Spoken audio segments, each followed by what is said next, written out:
안녕하세요, 구독자 여러분. 오늘도 속풀이 인생극장을 찾아주셔서 감사합니다.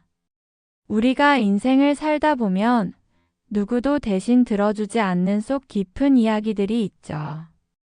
오늘은 한 여인이 들려주는 너무도 가슴 먹먹한 사연을 함께 나눠보려 합니다.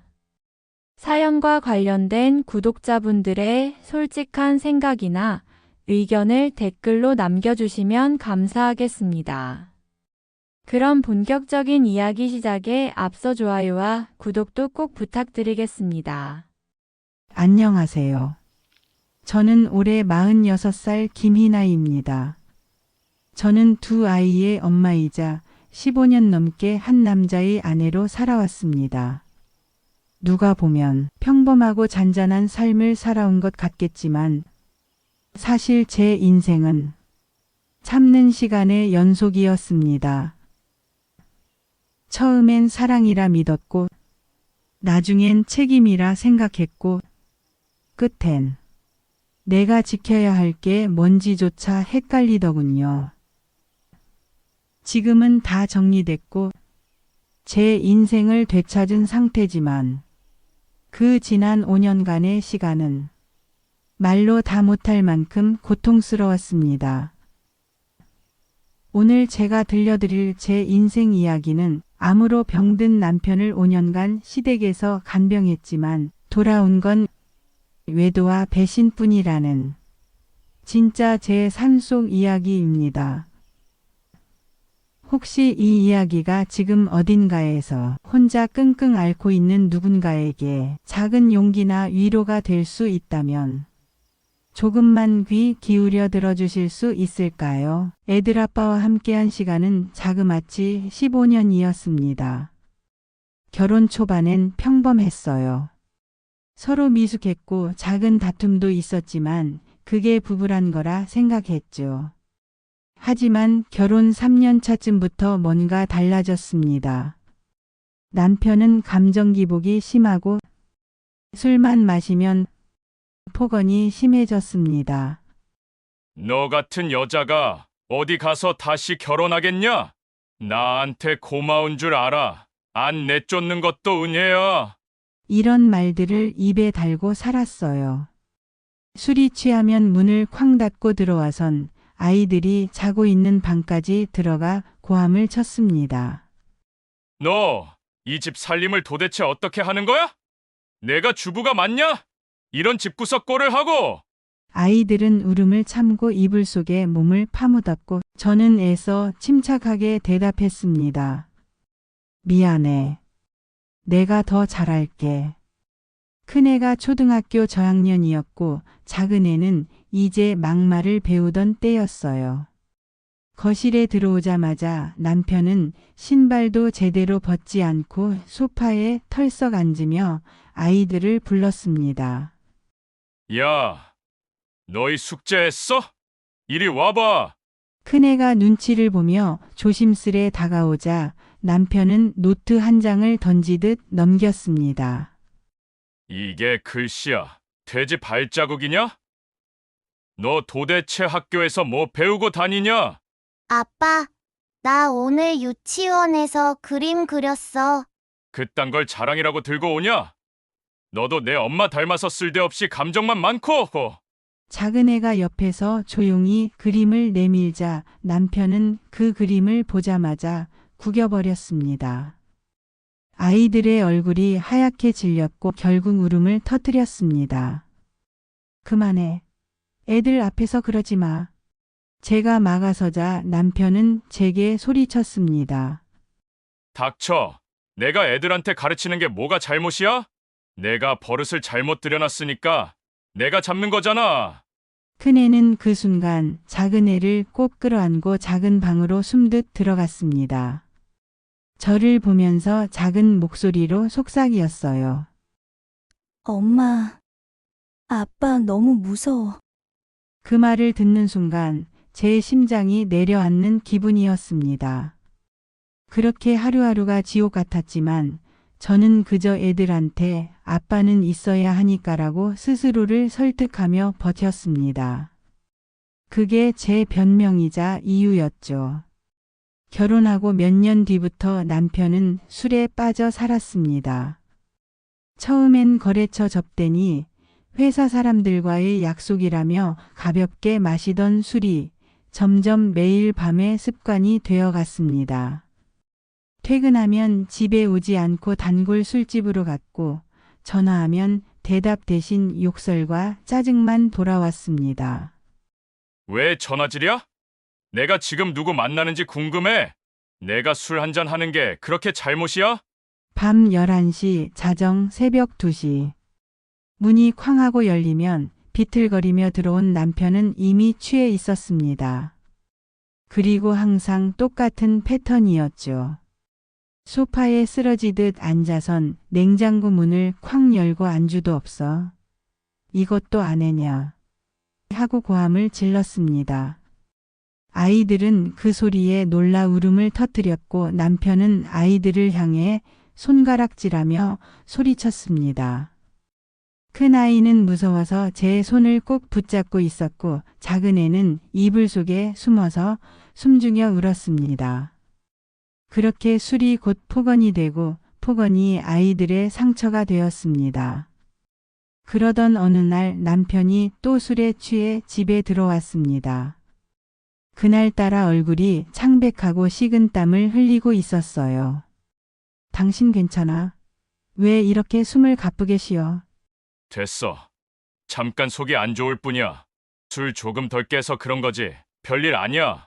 하지만 그날 새벽 남편은 결국 화장실 바닥에 쓰러졌습니다.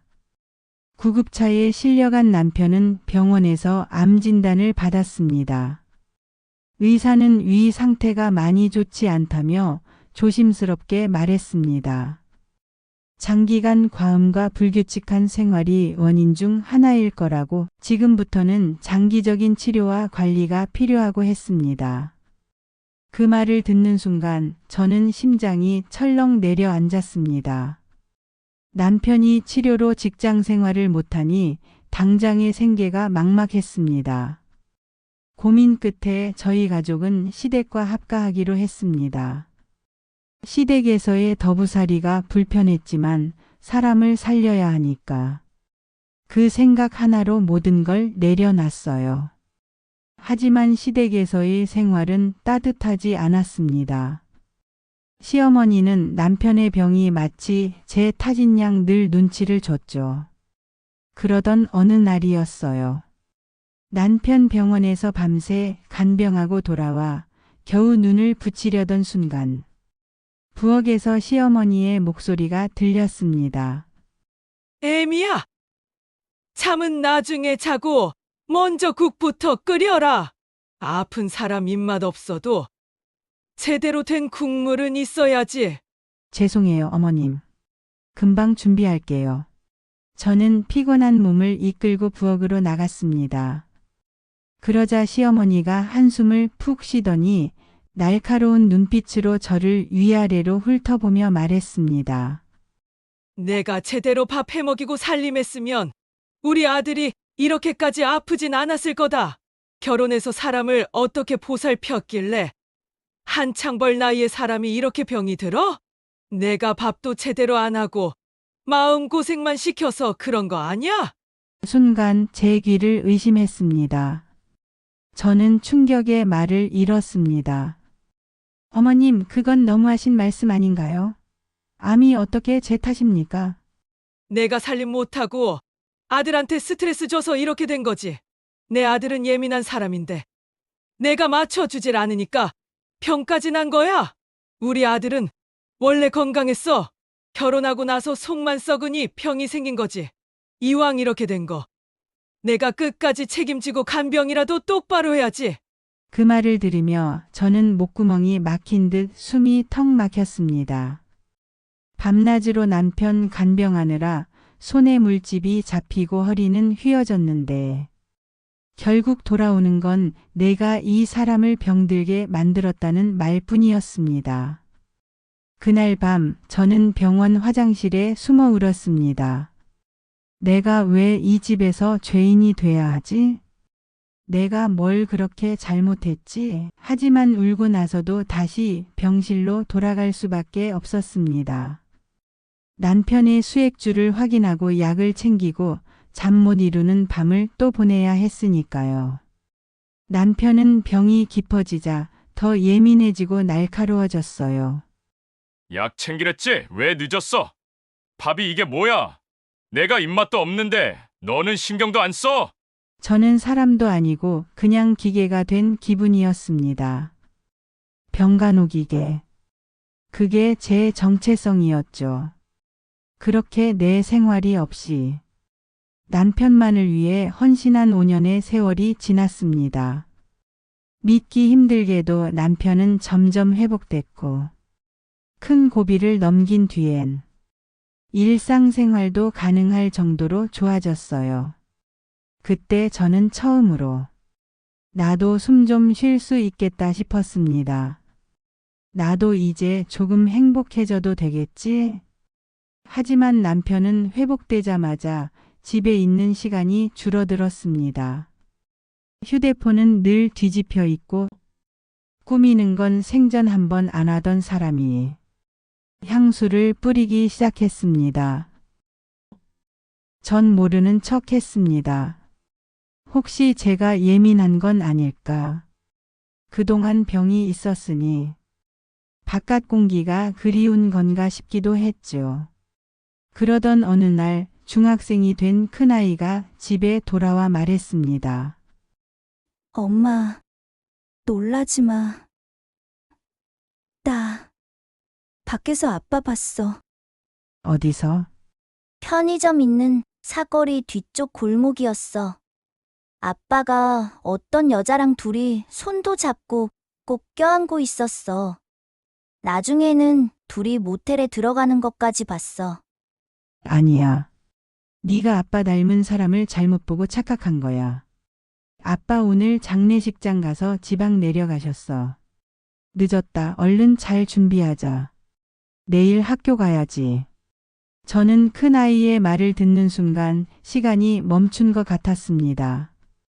하지만 아이가 받을 충격과 상처가 걱정되어 애써 태연한 척 거짓말을 했습니다. 가만히 있어도 손과 온몸이 벌벌 떨렸습니다. 심장이 찢어질 듯이 쿵쿵 뛰고 숨을 제대로 쉴 수 없었어요.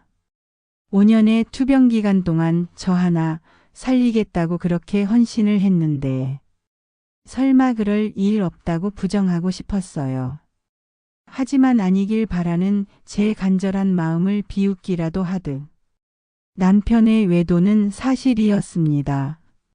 말로는 아닐 거야 부정했지만 사실 어느 정도 직감하고 있었습니다. 남편의 태도는 이미 달라져 있었고 뒤늦게 확인한 통화 기록 문자들. 그 여자와의 관계는 최소 1년 이상이었습니다. 며칠 뒤 저는 장보고 집으로 돌아오는 길에 우연히 그 여자를 보게 되었습니다. 차를 몰고 집 앞에서 남편을 내려다주는 젊은 여자가 보였습니다. 남편의 사진첩에서 보았던 그 얼굴이었어요. 웃으면서 남편과 정답게 인사를 나누는 모습에 저는 피가 거꾸로 솟는 기분을 느꼈습니다. 저는 애써 아무것도 모르는 척 큰 소리로 여보 하고 남편을 불렀습니다. 남편과 그 여자는 예상치 못한 제 등장에 당황한 기색이 역력했습니다. 여보, 오늘 일찍 왔네? 늦을 줄 알았는데 이분은 누구셔? 아, 예전 거래처 담당자야. 인사해. 이제 다시 일 시작해야 하니까 업무 미팅으로 만났다가 집까지 데려다 주신 거야. 안녕하세요. 저는 이 사람 와이프입니다. 집까지 데려다 주시고 감사해요.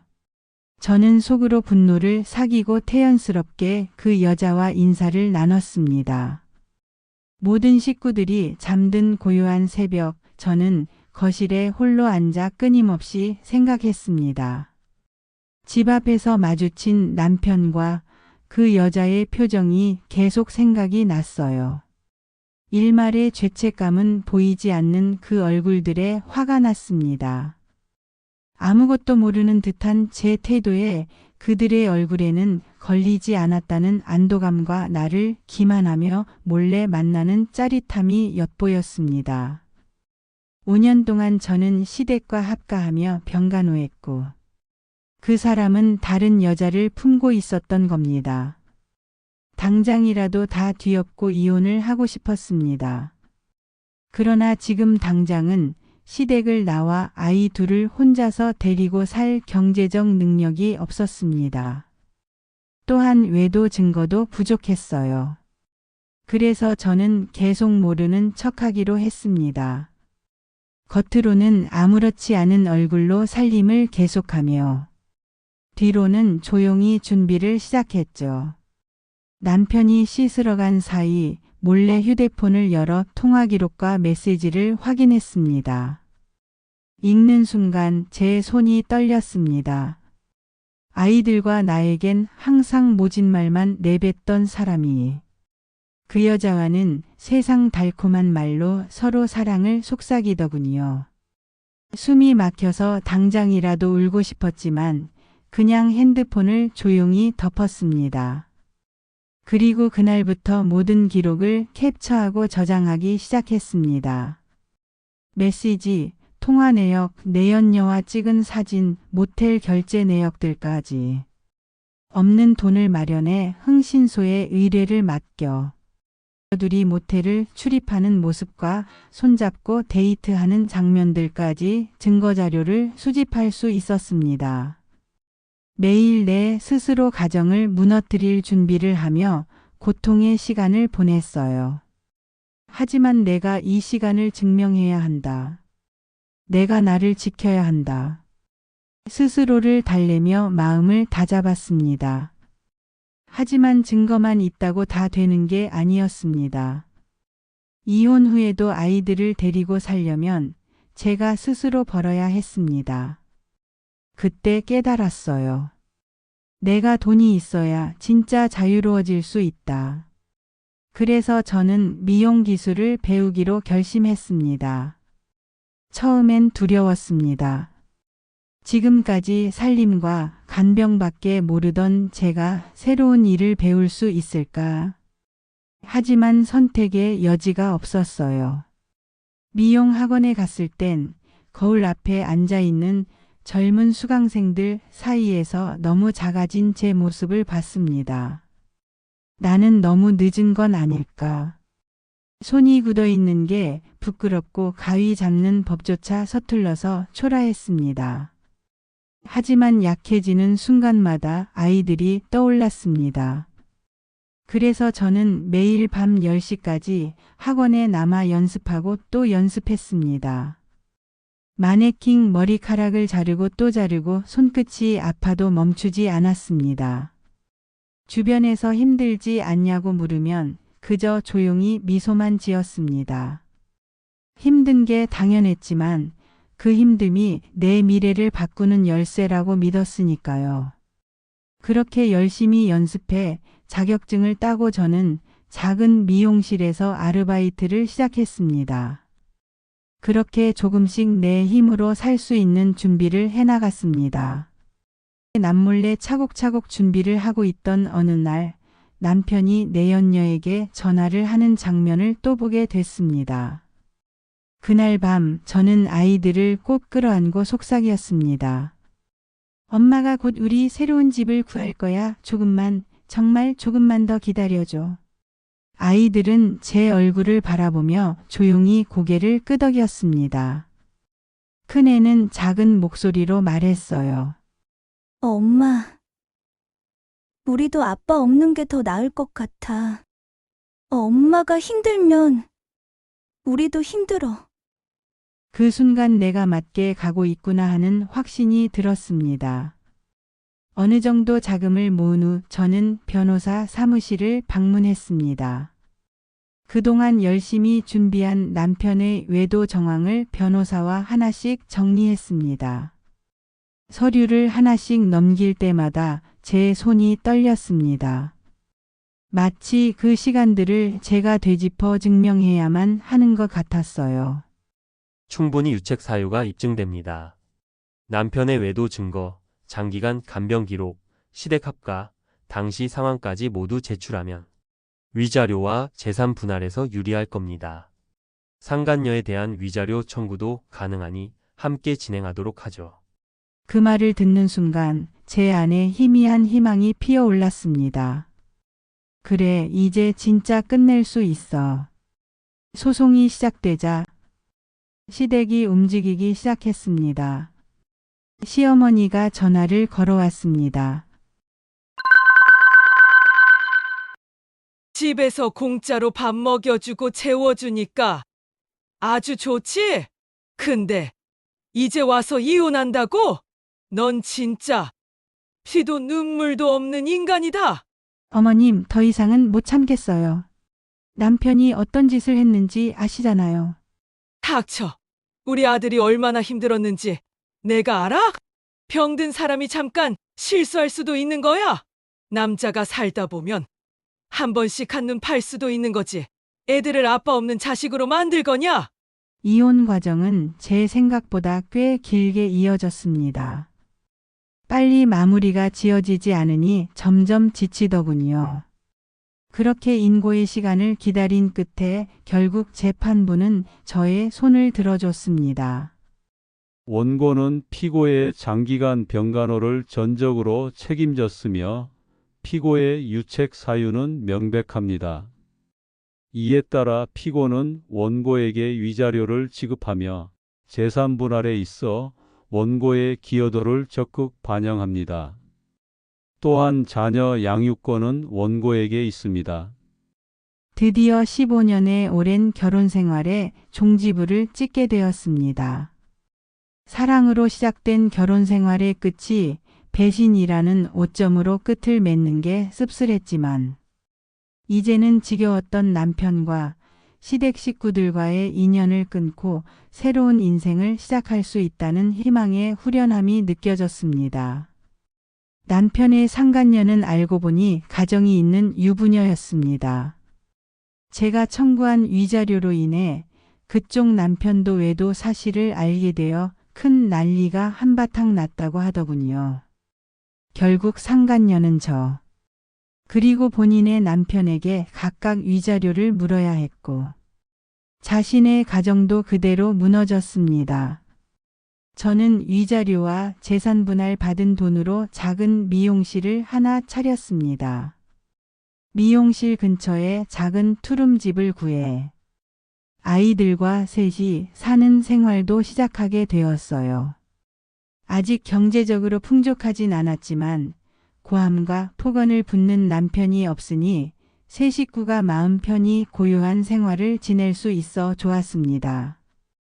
아빠가 곁에 없어 오히려 아이들이 정서적으로 안정되어 가는 걸 보니 아이들을 위해 조금이라도 빨리 결단을 내릴 걸 하는 후회가 들었습니다. 그렇게 우리 세 식구는 서로를 의지하며 행복한 나날을 보내고 있었습니다. 몇 개월 뒤 남편이 아이들 앞에 나타났습니다. 정장을 차려입고 케이크까지 들고 왔더라고요. 아빠가 정말 미안하다. 아빠가 정말 큰 실수를 했어. 그렇지만 너희도 엄마, 아빠랑 다 같이 사는 게 더 좋지 않니? 너희가 엄마한테 말해서 아빠 한 번만 용서해달라고 말해주면 안 될까? 그 순간 아이들은 서로를 바라보더니 큰아이가 입을 열었습니다. 아빠, 저는 그날 봤어요. 아빠가 어떤 여자랑 끌어안고 손잡고 모텔에 들어가는 것까지요. 제가 엄마한테 말해서 엄마도 알게 된 거예요. 엄마는 혼자서 모든 걸 다 해왔어요. 병간호부터 집안일, 우리를 키우는 것까지도요. 아빠가 아프셨던 5년 동안 아빠만 아팠던 게 아니에요. 엄마도 아파서요. 엄마는 몸뿐만 아니라 마음까지 아파서요. 근데 더 슬픈 게 뭔지 아세요? 엄마는 아파도 아플 수가 없었어요. 근데 아빠는요. 그리고 죄송하지만 저에게 아빠는 악몽 같은 존재예요. 저희 인생에서 이제 그만 나가주세요.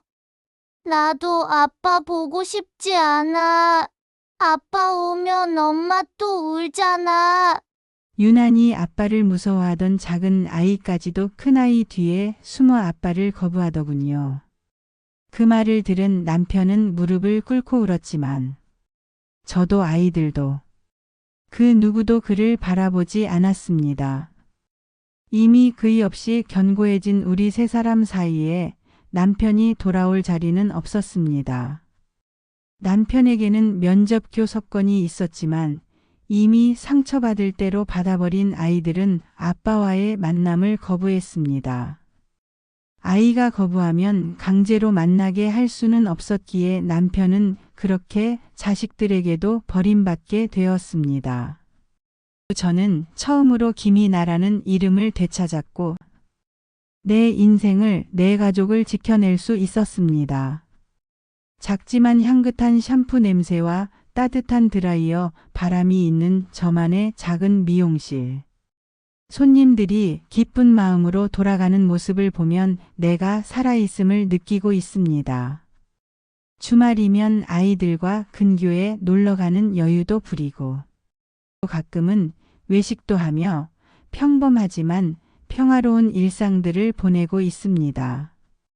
거울 속 제 얼굴은 예전보다 훨씬 밝아져 있었고 그 안에는 더 이상 참는 여자가 아닌 살아가는 여자의 표정이 담겨 있습니다. 이 사연은 우리에게 분명하게 말하고 있습니다. 참는 게 미덕은 아니다.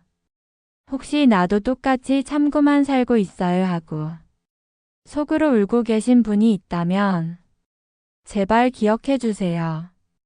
당신은 참지 않아도 됩니다. 당신 자신의 삶을 살 권리가 있습니다. 긴 이야기 들어주셔서 감사합니다. 그럼 다음에 다른 인생 사연으로 찾아뵙겠습니다.